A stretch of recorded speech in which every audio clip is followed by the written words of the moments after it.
इन 10 सालों में मोदी सरकार ने देश की अर्थव्यवस्था को चौपट करते हुए देश की हालत गंभीर कर दी है।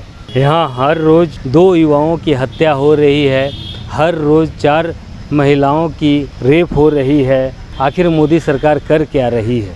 महंगाई दिन ब दिन बढ़ते जा रही है। मोदी सरकार को बोकारो आकर देखनी चाहिए कि कांग्रेस ने 70 सालों में क्या काम किया है। बोकारो आएंगे तो उनकी आंखों में जो जमी धूल की पट्टी है वो हटेगी। उपरोक्त कहना है कांग्रेस के राष्ट्रीय प्रवक्ता पवन खेरा का। वे आज यहाँ चुनाव प्रचार के संपन्न होने के उपरांत अपने प्रत्याशी के जीत को लेकर सुनिश्चित दिखे। इसे लेकर आज उन्होंने एक प्रेस वार्ता का आयोजन किया।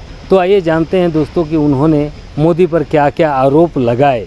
हमारा सहयोग दिया, लोकतंत्र को मजबूत करने की दिशा में जो पत्रकारों का यहाँ योगदान रहा उसके लिए मैं आपको धन्यवाद भी देता हूँ। यहाँ की कैंडिडेट अनुपमा सिंह जी पढ़ी लिखी काबिल कैंडिडेट हैं और उनके सामने जो सर्वगुण संपन्न व्यक्ति हैं वो उसका मैं क्या बोलूँ।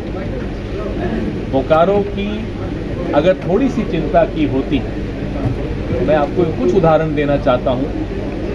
पूरे देश में अगर रेल मंडल कोई लाभ में है तो बोकारो का रेल मंडल है, लेकिन पिछले कितने सालों में कोई नई रेल या कोई नई सुविधा यहाँ ला सके हों? तो बताइए, 10 साल हो गए, भाजपा की सरकार है, बोकारो के लिए उन्होंने इतना भी नहीं किया। जितने PSUs हैं वहाँ कॉन्ट्रैक्ट पे नौकरी है, खाली पद पड़े हैं, लेकिन कोई संघर्ष उन्होंने नहीं लड़ा, कोई लड़ाई नहीं लड़ी।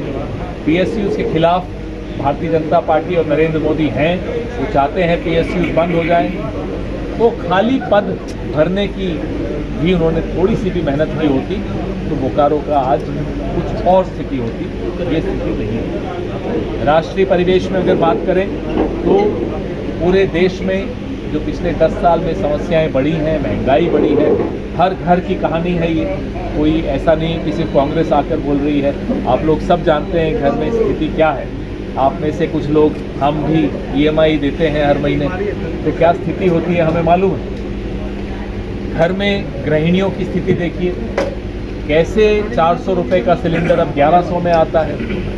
कोई स्थिति ऐसी नहीं है कि किसी की इतनी हिम्मत हो कि फिर से वोट मांगने आए, खासतौर पे वो लोग जो 10 साल से यहाँ सत्ता में बैठे हैं केंद्र सरकार में। फिर भी अगर ये हिम्मत कर रहे हैं तो हम इनसे लगातार सवाल पूछ रहे हैं। बेरोजगारी क्यों बढ़ी? 45 साल का रिकॉर्ड क्यों टूटा? महंगाई ऐसे कैसे बढ़ गई? हर घंटे 2 नौजवान आत्महत्या कर रहे हैं इस देश में, ये क्यों हुआ? 1 घंटे में 4 महिलाओं की इज्जत लूटी जा रही है, ये क्यों हो रहा है?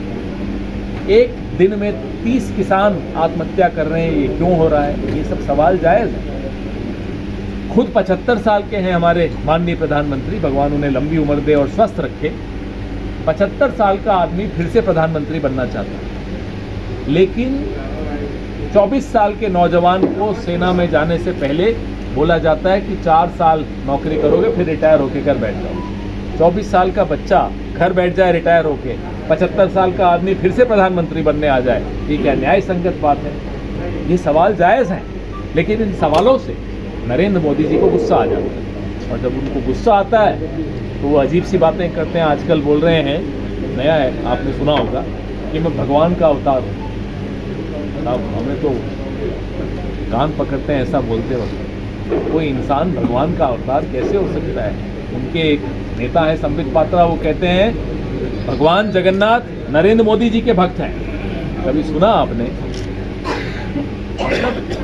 फिर हमने एक पोस्टर देखा अभी रास्ते में, बंधु तिर्की जी और हम चर्चा कर रहे थे, हंसी भी आ रही थी और दुख भी हो रहा था। देश के प्रधानमंत्री की स्थिति देखिए, भगवान राम छोटे से उनकी तस्वीर और मोदी जी की इतनी बड़ी तस्वीर, भगवान राम की उंगली पकड़ के लेकर आ रहे हैं, कहते हैं रामलला को ये लाए।